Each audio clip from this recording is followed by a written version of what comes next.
Alright, ladies and gentlemen, I'm here on the show, and I'm here to talk about some NBA news. I was going to do one last night, but I already uploaded a lot of videos, and after I done my last NBA recap for the night, decided I'll do it the next day, today's here. So let's talk about some NBA here. So, Shams was on the Pat McAfee show today, and Shams, he hinted that LeBron James, he could potentially play for 2 more seasons. The 2025-26 season will be his 23rd year in the NBA, matching his jersey number, and the All-Star game will be in Los Angeles. So, he's basically saying, in his opinion, kind of hinting that, he can play 2 more seasons. This next season won't be his last.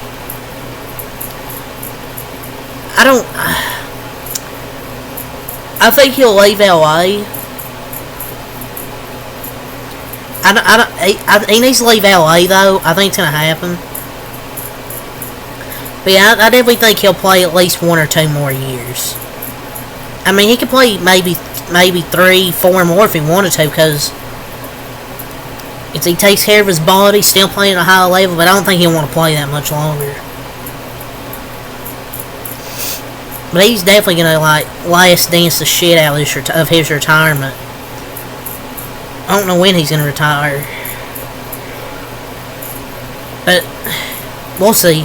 But, yeah, that's basically what Shams hinted at.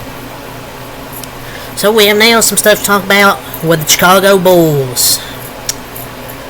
The Chicago Bulls, they're still looking to compete next season, and they aim to re-sign DeMar DeRozan. Per at Mike A. Scotto, and, quote here, the belief around the league is DeRozan will ultimately re-sign with the Bulls, given the team's continued desire to compete, his role, and Chicago's willingness to pay him, period, end quote. I want whatever drugs the Bulls front office is on. You can make the play-in every year so your fans still believe you're competitive and sell out the arena every game, but not become good enough to make it farther than a play-in. The Bulls might be the only team that is satisfied of being mid every season. Because, you make the play-in. They're literally mid. Yeah, so what's the point of making the play if you're going to fucking lose? Do they not realize that they're literally a mediocre team? I'm not going to say they're a bad team. They're just not that good. 38 to 43 wins every year is not bad, but it's not good enough either. But it's enough to make the center sold. It's enough to make the center sold out every game, which makes the owner happy. And it's just sad with all these owners nowadays. And I'm not saying they're a bad team; they're just mediocre. I mean, a healthy Lonzo Ball could be a good 6-man off the bench, but the Bulls will never get out of mediocre territory. And this team is in a worse spot of being mediocre than the Pistons, and I'm being serious. Well, to be fair, the Pistons were bad on purpose. But you're going to pay, what are you paying DeMar DeRozan? I wonder what they're going to trade him, or give him money-wise. But they need to trade DeMar and blow it up. This team's just not good enough. Just let it go, bruh. It's over. What are you going to compete for, an 8th seed? What are you going to compete for, the 8th seed? And make the play-in? So now we have to talk about the New Orleans Pelicans. The Pelicans trading Brandon Ingram is considered inevitable, per at the Steinline, which basically means it could happen soon. And quote here from the Steinline, league sources say that Ingram's exit is increasingly viewed by various league observers as an inevitability rather than possibility. A handful of Eastern Conference teams, Philadelphia, Cleveland, Atlanta, and Orlando, have already been mentioned as potential trade suitors for Ingram. I mean, Orlando wouldn't really be a bad fit, honestly. I felt that'd be a solid fit. Well, I don't know if it'd be a great fit, though, for them. I just don't know if Brandon Ingram's, going to be a key piece for, say, a championship team. He was really poor throughout the postseason. I know he's probably might be injured, but I mean, he's a solid player. But I just don't know if it will help you be a championship team. Will the Pelicans regret this? I don't know. But 5 years and 2 playoff wins, I doubt it. I don't think they would regret moving him. But I could definitely see him go to the Orlando Magic. Orlando Magic. Oh, oh, oh, oh. So, Bilal Coulibaly, stands by his comments calling Pascal Siakam overrated. He joined the Run It Back FDTV FanDuel TV thing. So, and quote, I watched the films. I know what he was. I know what he was about to do when he was going left, spinning around, going right. I was like, yeah, he was an easy superstar to guard. Siakam averaged 30.59 and 8.5 against the Wizards this year. And I know they were a lottery team, but you can't go in here and say this shit when he dominated your team, buddy. Bilal Coulibaly? Who? Yeah, he's a great defender. Yeah, he was a great defender. But offensively, didn't hear much about him this year. And you're calling Pascal Siakam a superstar.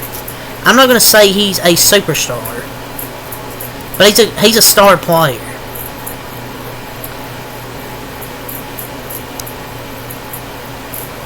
So per J.K.L. Fisher, there's a growing belief that Atlanta will consider trading Trae Young this summer.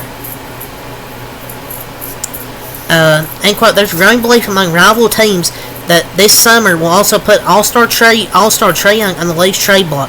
Perhaps Atlanta will look to attach a top pick to one of those players in their upcoming trade conversations. Do they even have any future picks? Like, what are you going to trade? Like, yeah, you could trade Trae Young, but what picks? I highly doubt they're going to trade the first pick, but they got the first pick.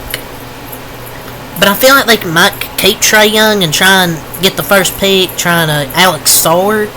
And maybe you get a duo there with Trae Young and Alex Sarr. But I don't know, I feel like they're going to trade Trae Young and send him to the Spurs. Because I feel like there's a growing belief that he'll be traded. They want to move him. I feel like they want to build around DeJounte Murray.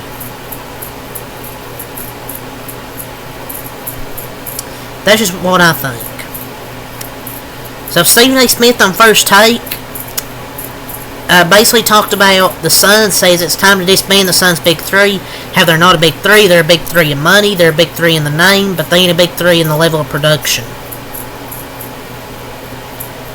Why are we still talking about the Suns? But anyways, he basically says like, oh, Kevin Durant's unhappy in Phoenix. Kevin Durant's not happy anywhere, buddy. And what's your source? Buddy thinks he has sources. Who cares about the Suns, buddy? So, via Get Up ESPN this morning, Kendrick Perkins, he called out Rudy Gobert. He says, end quote, isn't Rudy Gobert the defensive player of the year? Why is it all the time he's the defensive player of the year in the regular season, but he's a defensive liability come playoff time? I mean, he just always feels like a liability come playoff time. Like, he's so good in the regular season defensively. But when it comes to the playoffs, how do you get, like, cooked every time defensively? Like, every time it felt like he was one-on-one against Nikola Jokic last night, he got freaking cooked.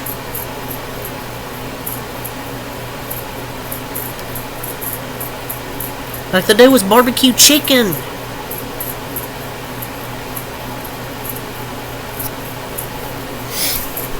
Out there. So, the Orlando Magic are the favorites to land Brandon Ingram per the Bovada official odds, which I talked about. Yeah, I feel like he's going to be on the Magic. I just don't know about that fit, though. Lou Will, he has an issue with football players calling NBA players soft. And quote, they're pussies on both sides. Catching the ball is a skill. Being fast as fuck, that's a skill. Being able to read defenses and trump their matchup, that is a skill. Shooting a jump shot is way harder than all that shit, man. Football versus basketball beef. Lou Will calling NFL players soft. Dude, shooting a jump shot is not easier than getting tackled. Anybody can shoot a jump shot.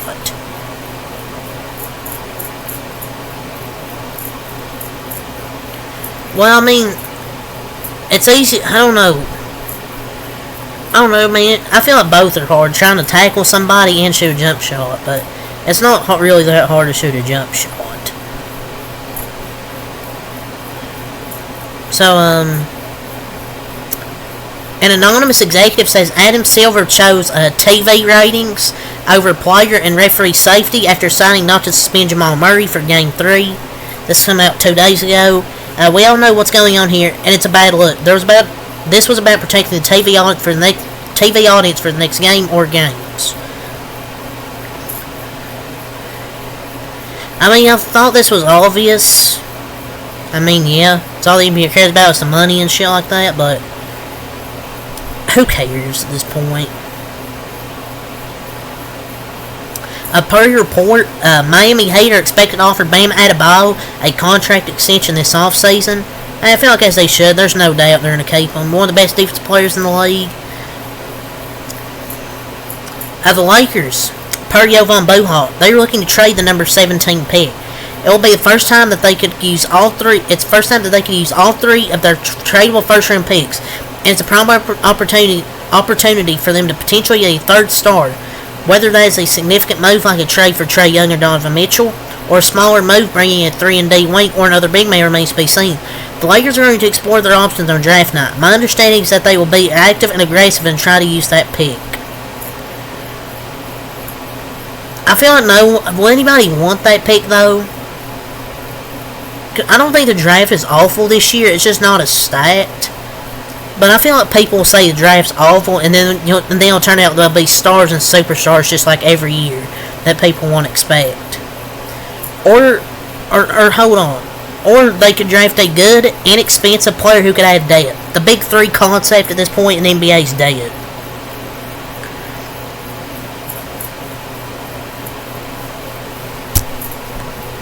So a few days ago, Frank Vogel was out as the Phoenix Suns head coach, and they hired Mike Budenholzer on a 5-year, $50+ million extension, become the new coach of the Suns, a 2-time NBA Coach of the Year, NBA champion. So Mike Budenholzer is now coaching them. I know. So he got a bag. Patrick Beverley suspended 4 games. So I guess in the next year, for throwing a basketball multiple times at spectators and inappropriate interaction with a reporter during media availability on May 2nd. 4 games is a lot. Jokic won the MVP a few days ago. The Hornets announced the franchise has hired Boston Celtics assistant Charles Lee as their new head coach. It's been his last 11 years as a highly respected assistant in Atlanta, Milwaukee, and Boston. It looks like a move. But now we have to talk about the NBA draft lottery results. The top 4. The Atlanta Hawks, somehow. Despite being in the play-in, they got the number 1 pick. Number 2, the Wizards. Number 3, the Rockets. Spurs got number 4 and also got the number 8 pick. But the Detroit Pistons at number 5. One, they got a combined 31 wins over the last 2 years, and they've got 0 top 5 selections. Detroit will never pick number 1 in the NBA draft. They've literally tanked the last 2 years for nothing. But yeah, that's really all I have to say for this video. So until next time, have a lot. Peace.